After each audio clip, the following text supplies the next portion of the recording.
नमस्ते। कल मैंने आपको प्रयागः पाठ के 4 गद्यांशों का अनुवाद अर्थात अर्थ बता दिया था। आज मैं शेष गद्यांशों का तथा एक पद्यांश का अर्थ बताने जा रही हूँ। कल हमने यहाँ तक बताया था। आज इस गद्यांश से शुरू करते हैं। इतिहास प्रसिद्ध नीति निपुण मुगल शासक अकबर नामा दिल्ल्या सुदूरे पूर्वस्यां दिशि स्थितयो कड़ा जौनपुर नामकयो समृद्ध राज्यो निरीक्षणं दुष्करं विज्ञाय तयोर्मध्ये प्रयागे गंगा यमुनाभ्यां परिव्रतं तृणं दुर्गम अकारयत्। इतिहास प्रसिद्ध नीति में निपुण मुगल शासक अकबर नाम के अर्थात अकबर नाम के मुगल शासक ने दिल्ली से दूर पूर्व दिशा में स्थित कड़ा जौनपुर नामक 2 समृद्ध यानी धन धान्य से पूर्ण राज्यों का निरीक्षण दुष्करम, निरीक्षण करना, दुष्करम माने मुश्किल है, कठिन है, विज्ञाय माने जानकर, तयोर मध्य उन दोनों के बीच में, प्रयाग में गंगा यमुना से परिव्रतम घिरा हुआ, तृण माने मजबूत, दुर्गम अकारयत एक किला, दुर्ग माने किला, अकारयत माने बनवाया। गंगा प्रभांच च अस्य और गंगा के प्रभाव की से रक्षा के लिए एक विशाल बंधम माने बांध, अपि अकारयत बांध भी बनवाया। यो अद्यापि, यो माने जो, अद्यापि माने आज भी, नगरस्य नगर के और गंगा के मध्य माने बीच में, सीमा एवं सीमा के समान स्थितो अस्ति स्थित है। अयमेव प्रयागस्य नाम, यह ही प्रयाग के नाम, स्वकीयस्य इलाही धर्मा अनुसारेण, इसने ही अर्थात इसका, किसका, प्रयाग का नाम अपने इलाही धर्म के अनुसार इलाहाबाद इति अकरोत, यानी अकबर ने अपने इलाही धर्म के अनुसार इस प्रयाग का नाम इलाहाबाद ऐसा कर दिया, अर्थात इसका नाम इलाहाबाद पड़ गया। इदम दुर्गम अतीव विशालम सुदृढ़म सुरक्षा दृष्टि च अति महत्वपूर्ण अस्ति। यह किला अत्यंत विशाल, बड़ा, सुदृढ़, मजबूत और सुरक्षा की दृष्टि से अत्यंत महत्वपूर्ण है। भारतस्य स्वतंत्रता आंदोलनस्य इदं नगरम प्रधान केंद्रम आसीत्। इदं नगरम, यह नगर भारत के स्वतंत्रता आंदोलन का प्रधान केंद्र था। श्री मोतीलाल नेहरू, महात्मा मदन मोहन मालवीय, चंद्रशेखर आजाद और अन्य स्वतंत्रता सैनिकों ने अस्यामेव, इसी पावन भूमि पर उष्वित्वा माने रहकर आंदोलन का संचालनम अकुर्वन्, संचालन किया।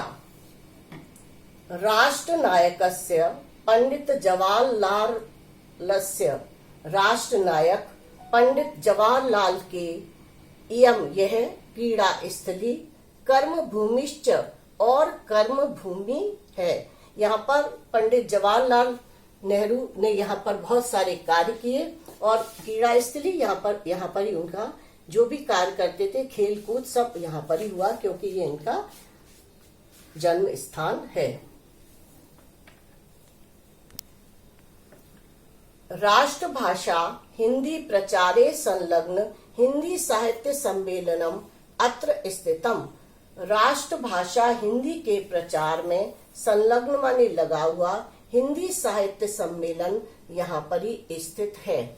अत्रैव च अनेक सहस्त्र संख्यई, अत्रैव और यहाँ पर हजारों की संख्या में देश विदेश विद्यार्थी भी देश विदेश के विद्यार्थियों से परिवृतम माने घिरा हुआ विविध विद्या पारंगतई, अनेक प्रकार के विद्याओं में पारंगत विद्वरेण और विद्वानों की विद्वता से उपसुशोभित यानी सुशोभित प्रयाग विश्वविद्यालय भरद्वाजस्य प्राचीन, भरद्वाज के प्राचीन गुरुकुलस्य नवीनम, गुरुकुल के नवीन रूपमेव शोभते, नवीन रूप में दिखाई देता है या सुशोभित है।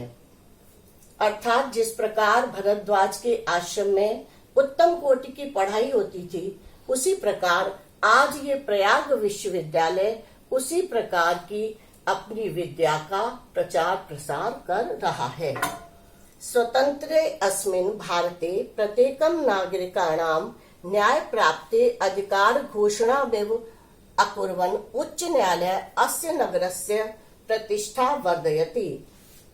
अस्मिन् इस स्वतंत्र भारत में प्रत्येक नागरिक के न्याय प्राप्ति के अधिकार की घोषणा करता हुआ उच्च न्यायालय इस नगर की प्रतिष्ठा माने गौरव को वर्धयन्ति माने बढ़ाता है।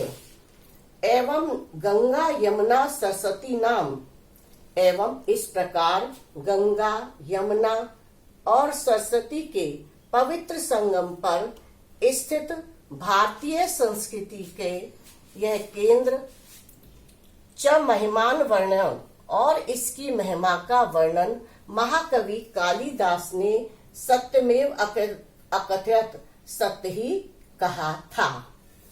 अब ये श्लोक है कि कालिदास जी ने इस जो प्रयाग में गंगा यमुना का संगम था, इसका महत्व बताते हुए ये श्लोक उन्होंने बताया है। समुद्र पत्यो, यहाँ पत्यो लिखा है बच्चों, ये गलत है, मिसप्रिंट है। समुद्र पत्नयो हो जलम सन्निपाते, समुद्र की पत्नियां अर्थात गंगा और यमुना के सन्निपाते माने संगम पर। पूता आत्मनाम अत्र, पवित्र आत्मा वाले यहाँ। किला माने निश्चय ही, अभिषेकात्मा माने स्नान करने से। तत्व अवबोधेन, बिना तत्व के, बिनापी माने बिना तत्व के ज्ञान के ही। भूयसम माने निश्चय ही। तनु त्याजाम, शरीर त्यागने पर। नास्ति शरीर बंधना, शरीर के बंधन से मुक्त हो जाते हैं, उन्हें पुनः शरीर धारण नहीं करना पड़ता। अब इसका अर्थ समझिए कि निश्चय ही गंगा यमुना के जल के संगम पर पवित्र आत्मा वालों के स्नान करने से, बिना तत्व के ज्ञान से ही पुनः शरीर त्यागने पर भी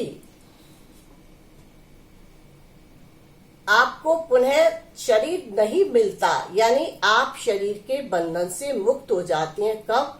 जब आप इस इलाहाबाद में गंगा और यमुना के संगम पर स्नान मात्र से ही आपको मोक्ष की प्राप्ति हो जाती है। ऐसा हमारे महाकवि कालिदास ने इस श्लोक में कहा है। बच्चों, आज ये आपका प्रयागः पाठ समाप्त हुआ। आज ये प्रयाग पाठ आपका पूरा समाप्त हो गया। और ये जो इलाहाबाद नाम था पहले था, पर आज इसका नाम पुनः प्रयागराज हो गया है। नमस्ते।